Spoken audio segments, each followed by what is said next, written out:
Nkwanirizaako gwe munnange akyajeekoomiddeko ensi Buganda anti munnange ensi Buganda kuno kwe kwaffe ekabanda musoke ow'ennabalanga Bukoba Kyaggwe akaala amatendo.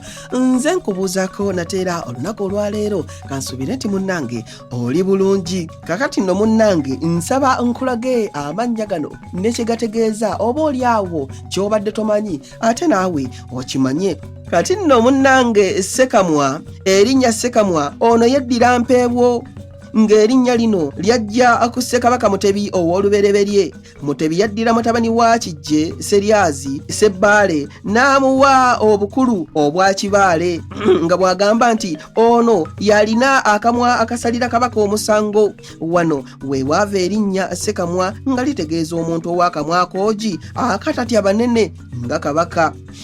Abange ebyo nno osiibisuseekaawo wabula munzikirize nzire ennabalanga Bukoba Kyaggwe tuddiŋŋana ate mu kitundu ekirala ng'ate munnange nkuwa ebirala. Ayi Katonda kuuma Namulondo.